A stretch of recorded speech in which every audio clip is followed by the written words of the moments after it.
Hey everyone, I'm here with Jon Bowling. Hey Jon. Hi. Hi. And he is in Cincinnati with Remax Preferred Group. Now, Jon, we were talking the other day, and you are our tiebreaker for this episode. Oh, But can't wait to be. I know. I hope you choose the right side, is all I have to say. Or else I'm deleting it. No, I'm just Oh, kidding. good. Yeah. You go interview someone Kidding. else. You'll find another one. Okay. I'm just kidding. Oh, I don't know which side I'm supposed to be on. Let's see. I'll be legit though. So You should be legit. Yeah. I yeah, mean, fire obviously away. my side is the right side, but Okay. All right. you should just say what you're going to say. Yeah. All right. Yeah. So here's the dilemma. Your friend hires another agent, not you. What do you do? Oh, tell me that one. Tell me that Your first friend, cut. your friend hires another agent. What do? You absolutely, you just get out of the business. You're out. You're done. You're done. Suck. That's You're the it. worst ever. No. So I would actually peel that onion back. And by the way, just to be fair, you give us the question ahead of time, right? Yeah. But I don't tell you anything other than, so in all fairness, if you're in this business and you are relying upon friends, family, you're what I would call, what most agents call sphere of influence business. Right. If that's where you're going to live and that's it, that's your world, then you probably will fall into the 80% category, which is like after 3 years of licensure, what is it, 80% fail? Or 88. So, yeah. well, It's 80, high. 80, who's counting? It's most.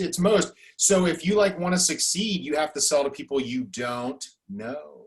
It's true. I think this is more of like the emotion around, like, what if you do both? Like, have you ever had a time where you had a friend, a relative, like use somebody else? Okay, so going. Wait a minute. Let me ask you something because now now the interviewee becomes the interview. Did you? What? I feel like I'm on the right side of this thing. Well, yeah. Okay. You are. Yes. So Bowling's on Team Mertland or Mertland's on Team. Okay. Yeah. No, here's the deal. Absolutely, you are definitely going to have to sell to people you don't know. So my thought is, if my friend doesn't hire me, well, I want to know why. Yeah. But one thing that is so important about this is that you don't ruin relationships over being chosen or not being chosen. I'll give you an example. I've got a buddy from high school. I'll never forget. Matter of fact, he's one of those guys that I remember in AP accounting.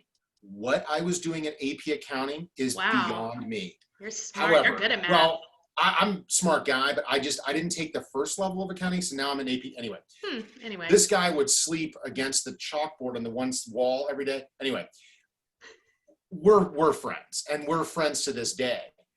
He actually made it clear. When he knew multiples of his friends were getting licensed and so forth, he's like, "Look, I just don't do that business with my friends." Okay. So it's matter of fact, I think he ends up using some agent that is a. I think he used me. Parents, he might have been. Yeah. Yeah. And now you're, as a typical agent would be doing. So what's his name, Jon? Right, exactly. Since he doesn't use. Super successful guy.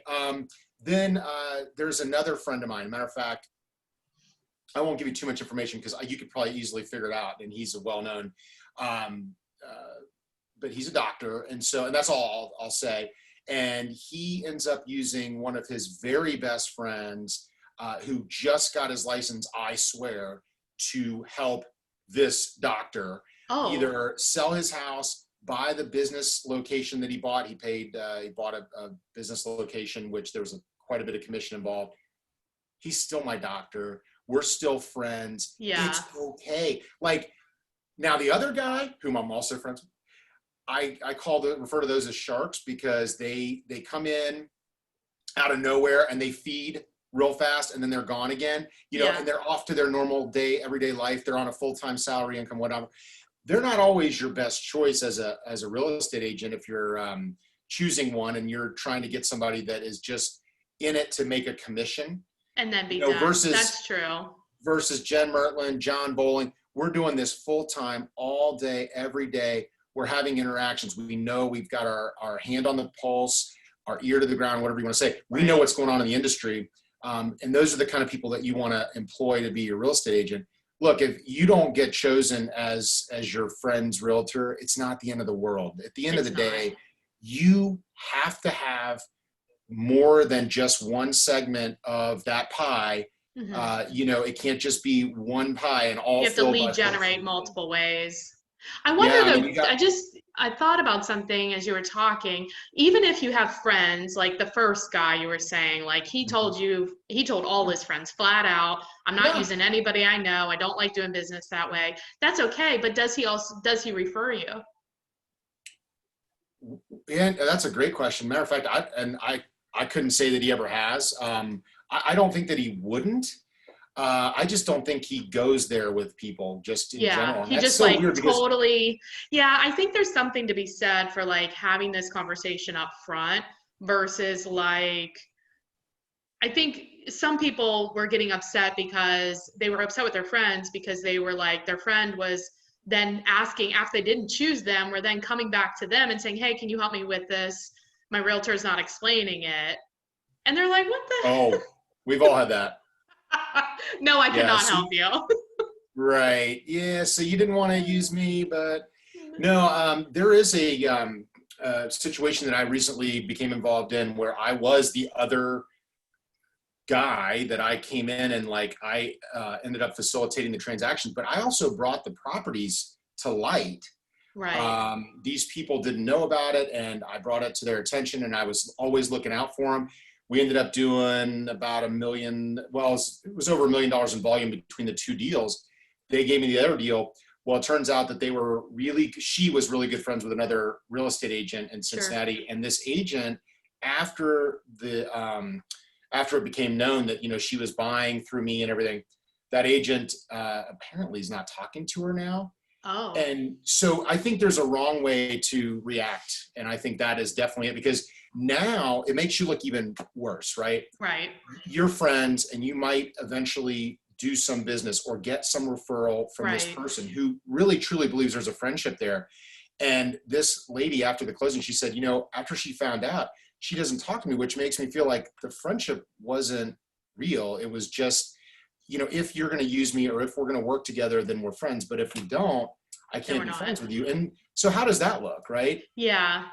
Yeah, you make good points. I think it depends on how, there's so many factors and it really depends on like how it's handled.